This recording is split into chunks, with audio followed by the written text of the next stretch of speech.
Alright, I'm going to be making my crunch wraps. You can also use the same method to make burritos, tacos, whatever you want.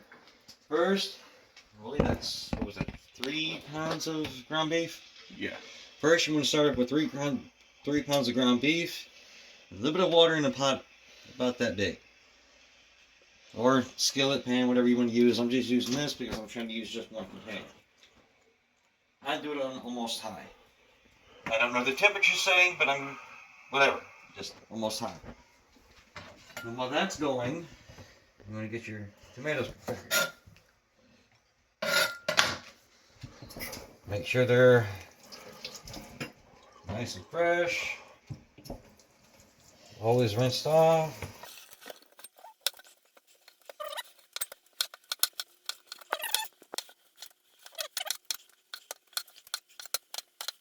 Personally, I don't eat the tomatoes. My friends do. Everybody else has their tastes. You also make sure you got a super sharp knife.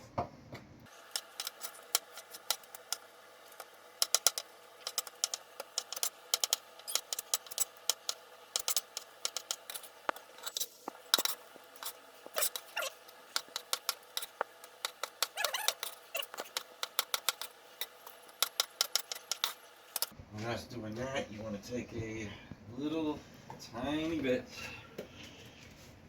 table salt. Usually a pinch, shake a little bit, up to taste.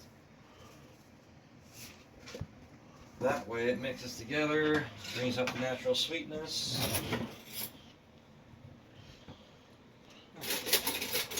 Spoon. Brings out the sweetness in it. That way it'll be better to eat. And it kind of creates its own salsa that way too. Now, check on the ground beef.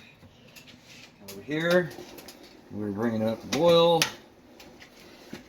Chop it up as finely as possible. That way it kind of resembles Taco Bell meat.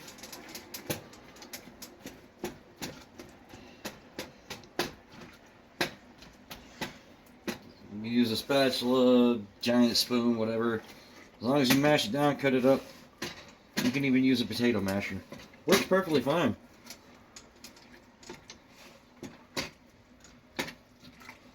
The reason why I put the water in there is so I can get rid of all the fat and grease. Some people like it, some people don't. Me, I prefer to eat as healthy as possible.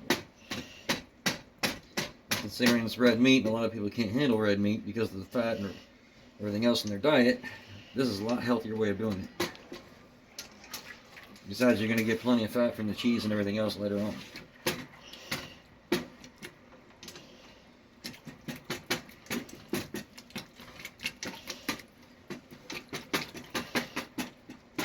It doesn't have to be perfectly chopped up, but I just like doing it for my own satisfaction.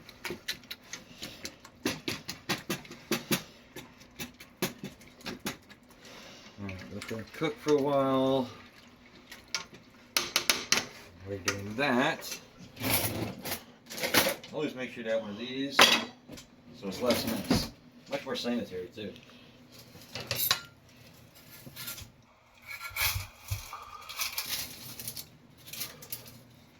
Because I kind of like the onions.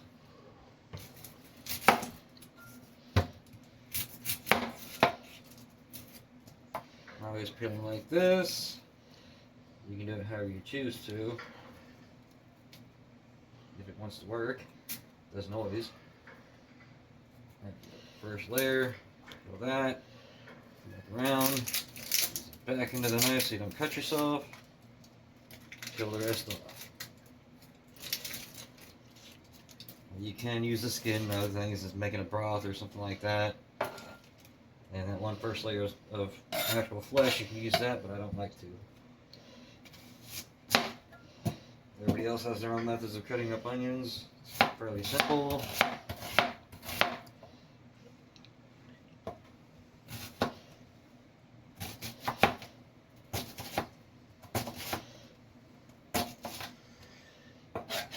I just like trying to do it faster because when you cook for a big family, you gotta cook fast. Especially if you didn't have all day to prepare.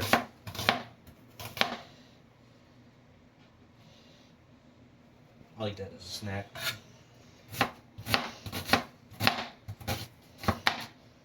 Need to sharpen that knife.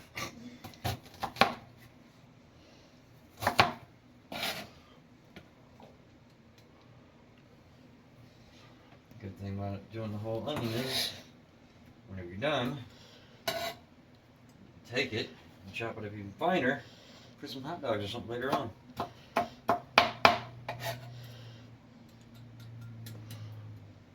Alright, there's that. Get myself a small trash bag.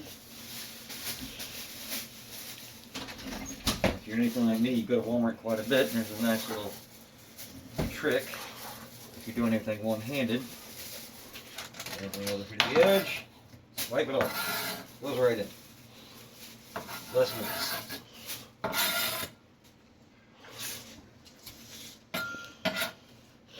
Well, except for that. It happens. It's okay. Fix it later.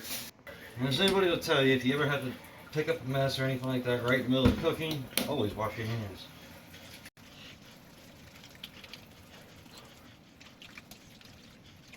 Alright, so now you got that and that. A lot of people, I'm just going to set this over here because it won't be needed right now. A lot of people like doing things differently with these. I'm going to show you my trick.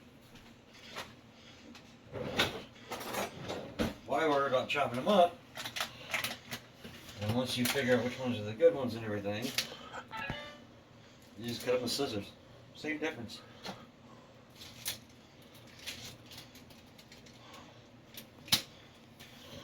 Always, as with everything, rinse them off. Makes it cleaner, because they don't always make sure they're clean whenever you get them. Alright. Then, take 2 or 3 of them, just about right.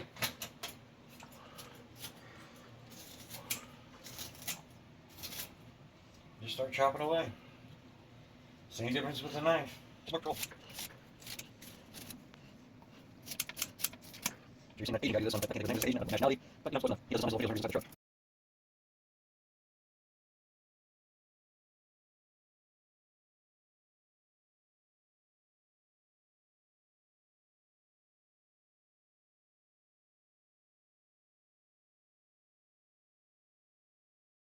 And of course, you've always got a roommate that's always doing stuff in the background while you're trying to make a video. Yeah.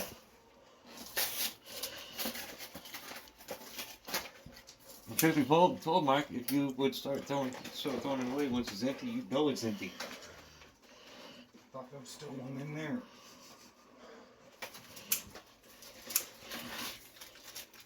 Love you, bro, but that's about the same as taking a gallon of milk, emptying it all out, and putting the thing back in the fridge.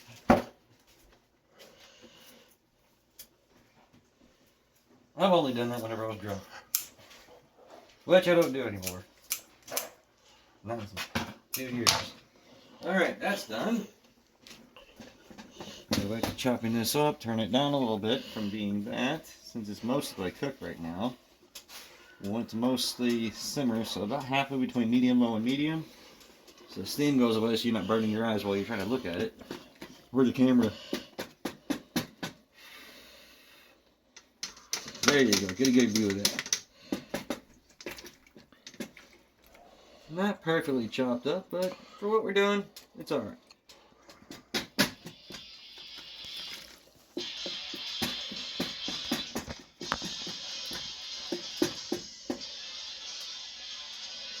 And it does other words with it, so it's no copyright infringement. That's my buddy's phone. Shouldn't be, should it? Okay. Well, just in case. Alright. That is pretty much chopped up where we want it. Now, we're going to take a little bit of these onions. Not much. Drop them right in. For some little bit of flavoring. Well, 2 small handfuls like that is fine. Alright.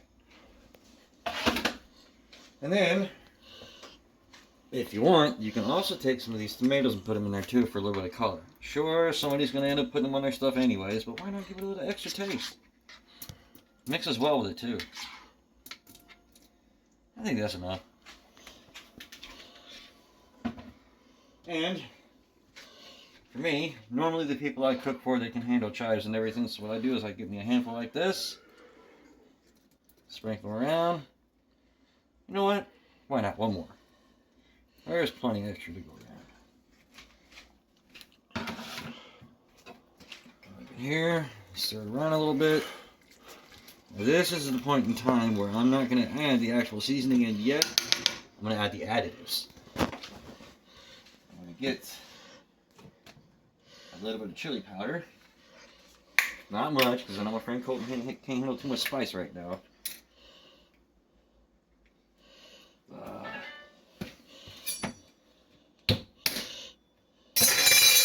I mean, hey, it works. Put a little bit in there for color. You know, I don't really measure. I go by eye and by taste. You know, that's as far as I've learned growing up. That's the thing about a good chef or anything. They don't really need to measure it. They just know. A little bit of my onion powder. Again, this is just for a little bit of flavoring to the meat. That'll work. There's my garlic. And honestly, it would have helped if I would have opened the right side. There we go. A couple of shakes. You almost at this point want it to smell like you're trying to make spaghetti, but you're not. And of course, I like to put my nice little tagine in there. Love this stuff. Especially on watermelon. Oh, God. You don't want to put too much at the start. Just a couple of sprinkles. In here, mix it up. Make sure everything's mixed in well. Oh, I wish you could smell this right now.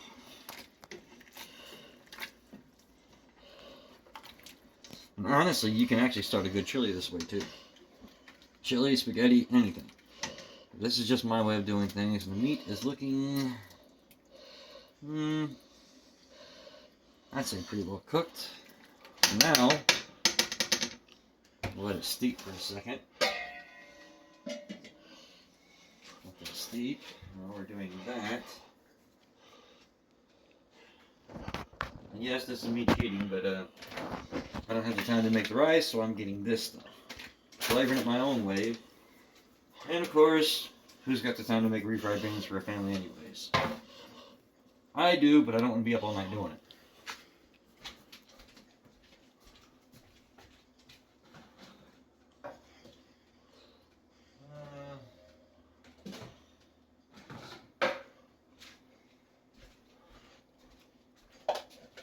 Now, since this is done,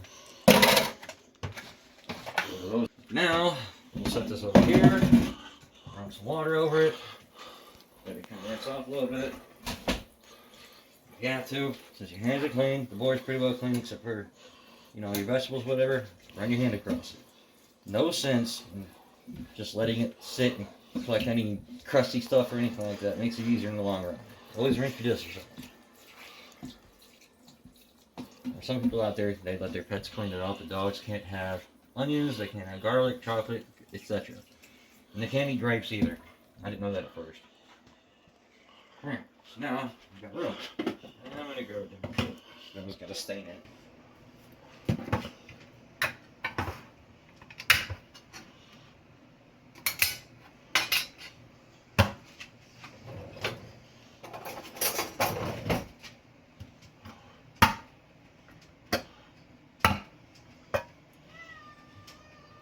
Nah, you always stab a hole in the bottom, that can come out way easier.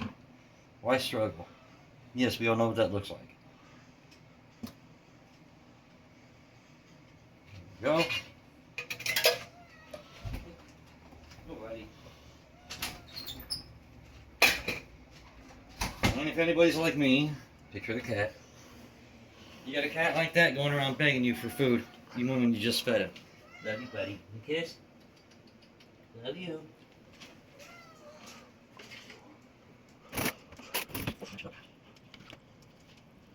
Yes, I should actually do this on the stove, but again, for time's sake, I usually try to keep my food contained a certain amount of time. You don't have to, but I always add a little bit of water to this to make it a little bit runnier for the people I'm cooking for, because sometimes they don't want it too thick.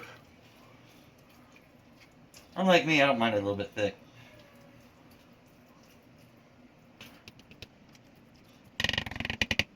Oh, rinse that off. Since we'll be using that again here in a minute. So there, just the microwave. I always do it for about a good minute, minute and a half. Here, change that open. That's really all you're gonna do for the time being. You just let it sit like that until that's done. Yes, I know, I love you. You can't. Good girl. No, I can't touch with my hands. I'm cooking. Okay? I love you. I love you. My good girl. Oh, I know you want a hug. I know. You're cooking though, right? So that might be not clear longer. And yes, the reason my microwave is down there, it was up here, but I moved it so I'd have more room because this is a very small area for me to be cooking because I need the entire space. Because if you can't tell, I'm very busy while I'm cooking. And some people on YouTube, TikTok, whatever, they use Doritos or tortilla chips or whatever to do the crunch wraps. I use these because these are actually what's supposed to be in there. And of course, brand names aside, I mean, I'm not advertising for anybody, but this is just what I use. You use whatever. And of course, these things. These are the biggest things there is because when you put it in the center, put a little bit of meat and cheese, whatever else in there, you've got enough room to flap everything over without adding a smaller tortilla in there. Because that's not the way to do it. You always want to use the right stuff. But feel free to use however you want. I'm just particular. Like that, and this says 2 minutes. Here, 2 inches to that. That's, yeah, close enough. It says 2 minutes, but again, I'm going to do 1 minute and 30 seconds. Now back over here. Stir this up since it's nice and warm. And I use the pinto bean version. You can use whatever kind you like. Authentic, cheap, expensive, homemade, whatever. It's just a taste. This has a more neutral taste to it, and it just tastes like beans rather than salt.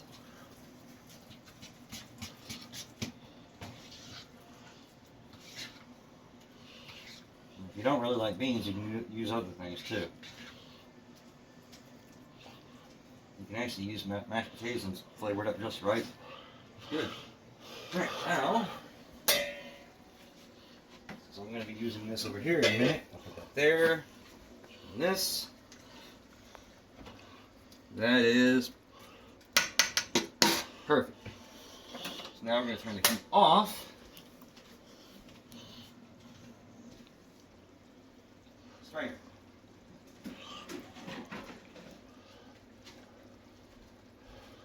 Okay, put that there. Spots.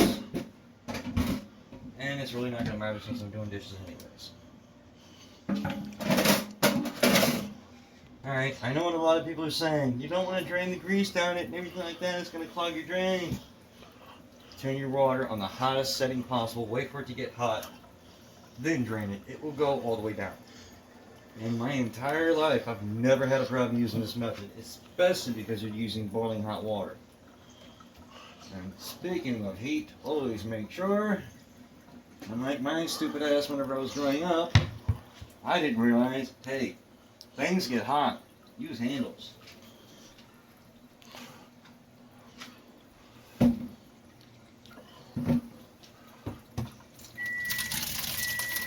Because now, once that's done straining, well, there'll be a little bit of fat left.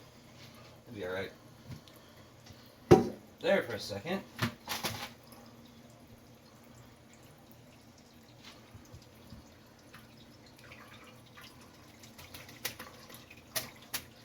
You want as much of that out as possible. You don't have to be 100%.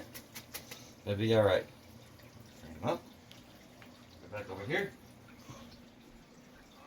And the reason I like these plastic ones is because you can bend it, pour it all right in there with minimal mess.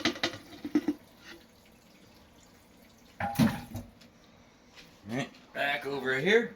And this is where it gets really fun. Now,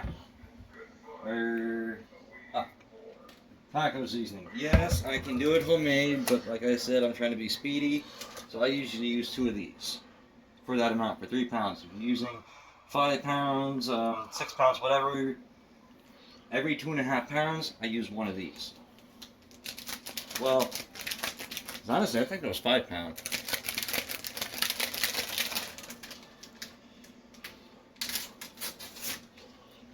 Right, pour it in. Sprinkle it there. Sometimes you want to set back a little bit of water, whatever. You don't need to. And if you really want the secret to Taco Bell stuff, because I've worked there before, after you put their Taco Bell seasonings in it, because you can use their specific seasoning. Now this isn't the exact thing, but if you want it to taste kind of close to it, once you put that in there, you come over here and get the Ortega. Get it open. And knife time. Here, split it open. Always fun. Close enough. And we're using it all anyways. Alright, you always take this and 16 ounces for that much. Pour it in there. You don't have to be gentle with it, just pour it all over the place.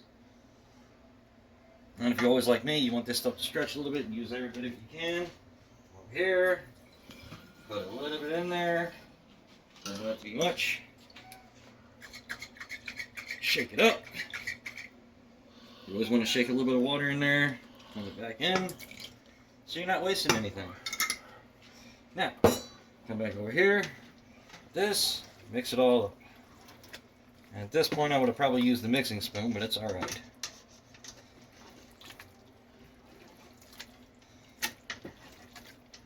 Also, as some of you might have noticed, I do a little bit different things. You want to give it that nice saucy look, you know. This takes the place of the fat, because the fat and the grease and the oils in it is really what gives it that kind of shiny, saucy look.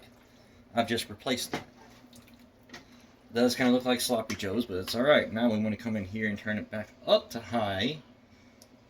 That way we can kind of dry it out a little bit and get rid of some of the moisture, which is fine. Or you can leave it like that.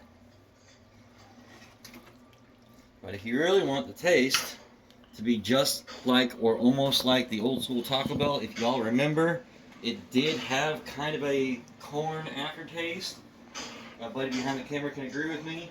It did have a little bit of corn aftertaste, even if you're using flour tortillas. It's because you put a little bit of the corn juice from a can of corn in there. It'll taste just like that. Me, I don't care. I'd rather have it like this. There, get it on nice there. Like I said, you don't have to do much, because residual heat will do it for you. Plus, you're going to be heating it up in a minute anyways.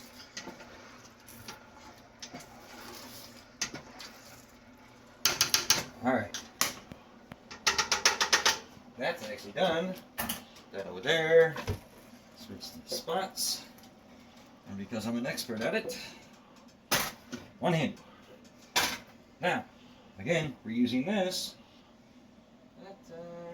Put it there for now. Now, what I like doing, where did I put it? Where's the spray on the blue one? Just that.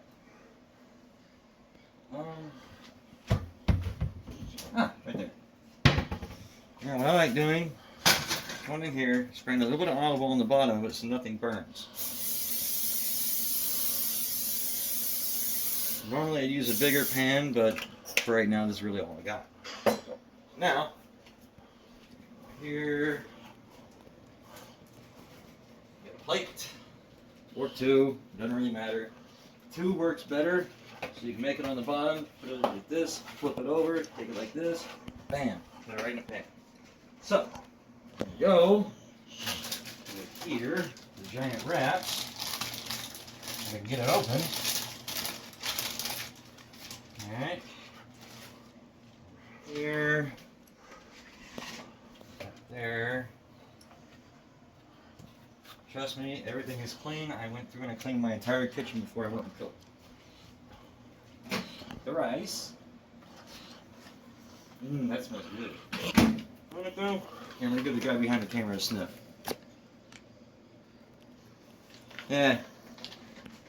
He's not much for good food smells. If it would have been homemade stuff, it would have been way better. But again, time. Use a spoon. Mix that up a little bit. And this will kind of give you that corn flavor too. Now, over here, after these, there's a couple ways to do this. You can either put the little crunchy piece down first, which is okay, or you can put it on second. So, what I like to do is I like to take a little bit of the refried beans, put it down as a base, smear it around a little bit, right in the center. So you want to spread around.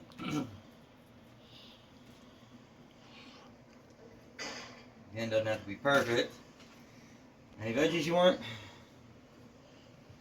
Tomatoes. Alright. Anything else? Oh, hands are clean. A little bit there. A little bit there. You want some of the rice? No? Okay, that's fine. Now, come here. Take one of these, set it down in the center. Nice. You want some cheese? Mm-hmm. Okay. Knife again. Always be careful doing this. Don't be an idiot like me. Yeah, as you can see.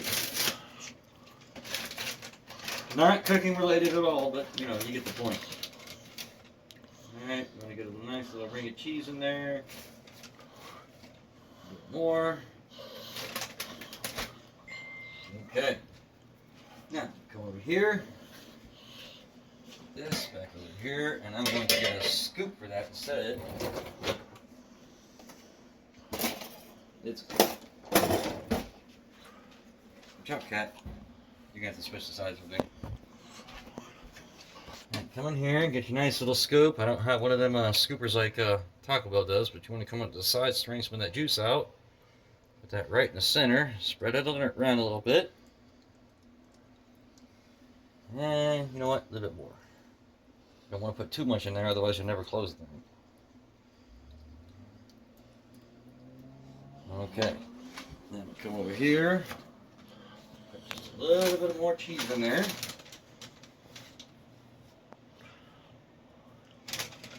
And like I said, it's technically already got its own salsa. So the salsa that we got, which is cheap old Walmart version, hey, it's salsa. It's all tastes the same to me. So that will be going on top of it once it's done. So you're going to start on the inside, create a fold like this, keep going around like that, fold, go here with a fold, fold again, and last fold right there. Perfect. Done. So take this, bring it over to here, right in the center of the pan. Press down a little bit. Of course, you want the heat going first. You want it on a nice medium high, so it'll get hot real quick, but you won't burn it. Take this, put it down there, so in case it wants to do any splatters back up, it won't do it. Okay, so, and always, never leave your handles like this. I'm sure we all know this, I mean, common sense, but for those who don't, always turn your handle towards the inside over one that is not hot. And I'm confident with this one because this one doesn't work. And you get close, you can actually hear it. Camera won't, but the ears can. You want to press down a little bit. Once it starts getting a little bit warm, you know it's working. Press down, press down, press down. And this is where you want to combine the two plates that you just used, because you will need both. Usually, one of these will have somebody full. Now, if I were to find the super gigantic burrito wraps, you'd definitely be full. Now, this is why I brought this one. But because I'm right-handed, I've got to do things a little backwards.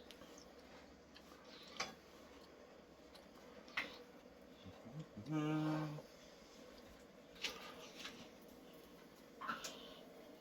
down, press down, press down.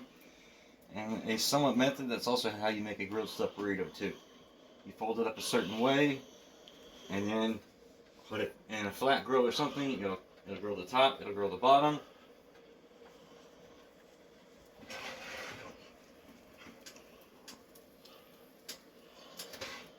Press the corners, and you know what? It'll be high. The reason I use olive oil is it's kind of neutral. I used to use butter, but then it becomes really salty, and if you got high blood pressure, you got to be careful. I'm trying to go as healthy conscious with this, even though it's got a decent amount of salt.